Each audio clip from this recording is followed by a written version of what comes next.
Uttarakhand BJP के पूर्व अध्यक्ष और पूर्व कैबिनेट मंत्री मदन कौशिक नई मुश्किल में फंस गए हैं। मदन कौशिक के खिलाफ मोर्चा हरिद्वार के संतों ने खोला है और आरोप गंभीर लगाए हैं, जिसके बाद सवाल बहुत उठ रहे हैं। हरिद्वार विधायक मदन कौशिक जी को लेकर जिस प्रकार से आज हमारे अखाड़े के सब संतों ने उनके खिलाफ ये निंदा प्रस्ताव किया है, वो बड़े घबराए हुए हैं और चिंतित है कि भारतीय जनता पार्टी और माननीय मोदी जी जो संतों के हृदय में निवास करते हैं और धर्म क्षेत्र के कामों में अग्रसर रहते हैं, ऐसी पार्टी के विधायक के द्वारा अखाड़े पर कुदृष्टि रखना या अखाड़े में हस्तक्षेप करना, इस बात को लेकर अखाड़ा बहुत चिंतित है और उन्होंने मुझे भी अवगत कराया। उदासीन अखाड़े के संत खफा हैं, गुस्सा हैं, आक्रोशित हैं, आंदोलन की चेतावनी दे रहे हैं और मदन कौशिक के खिलाफ कार्रवाई करने की मांग बीजेपी आलाकमान से कर रहे हैं। संतों का सीधा सीधा कहना है कि जमीन कब्जाई जा रही है। मदन कौशिक जी में अगर नैतिकता हो तो उनको विधायक से त्यागपत्र देना चाहिए और भारतीय जनता पार्टी से कि उन्होंने छवि खराब की है तो भारतीय जनता पार्टी के राष्ट्रीय अध्यक्ष से निवेदन करना चाहिए, उनकी जांच होनी चाहिए कि उन्होंने कितनी संपत्ति इकट्ठी की है। और वास्तव में जो आज सांसद के सामने, विधायक के सामने और यहाँ भाजपा के नेताओं के सामने संत रो रहे हैं, विलाप कर रहे हैं, ये तो ऐसा लग रहा है कि यहाँ कोई राक्षसों का गढ़ हो गया हो। इसका मतलब ये है कि हमने आपको 4 बार 5 बार विधायक इसलिए बनाया था कि आप केवल संतों पर हमला करना, संतों के मठ मंदिरों पर हमला करना। मदन कौशिक बीजेपी के सीनियर नेता है, लगातार 5 बार के विधायक हैं और ऐसे में उनके खिलाफ संतों की ओर से आवाज उठना बीजेपी के लिए भी चुनौती है, मदन कौशिक के लिए भी मुश्किल है। अब सवाल यह है कि आने वाले दिनों में इस संकट का समाधान निकलेगा कैसे और बीजेपी के लिए अब क्या चुनौती है, क्या परिस्थितियां हैं और इनसे बाहर निकलने का रास्ता मदन कौशिक के सामने है क्या।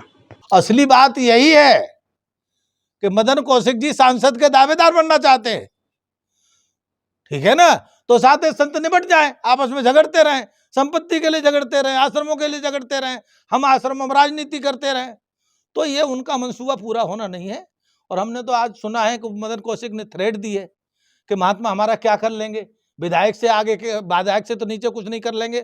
तो मैं उनको ये बता देना चाहे हूँ, विधायक से आगे पैदल होते हैं, तो आप अगर पैदल होने की तैयारी करना चाहते हैं तो ठीक है, लड़िए महात्माओं से, महात्माओं के साथ दुर्व्यवहार करिए, लेकिन ये बात समझ लेना मदन कौशिक जी, आप तो कुछ नहीं है।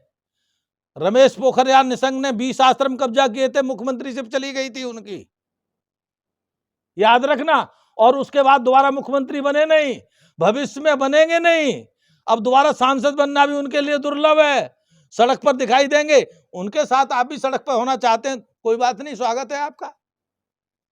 संतों की ओर से गंभीर आरोप लगाए जा रहे हैं, विधायक पर धमकी देने का भी आरोप लगाया जा रहा है। लेकिन अब ये जो मामला है गंभीर इसलिए हो जाता है क्योंकि सत्ताधारी दल से जुड़ा हुआ है और इसीलिए विपक्ष को भी हमलावर होने का मौका मिला है। हरिद्वार के अखाड़ा परिषद के संतों ने अपनी जमीनों के खुटखुर करने के आरोप वहाँ के स्थानीय विधायक पे और सांसद पे लगाए हैं, जिसके वीडियोस हमने आपको दिखाए हैं और उनके परिजनों के खाते खतौनी सारी उन्होंने भेजी हैं, जिसकी कॉपीज हमने आपको दिखाई है। हमारा ये कहना है कि सरकार को तुरंत हाई कोर्ट के सिटिंग जज की अध्यक्षता में एक समिति का गठन करना चाहिए ताकि साफ सुथरी जांच हो सके और अगर अपराध वाकई में हुआ है तो उसमें कार्रवाई हो।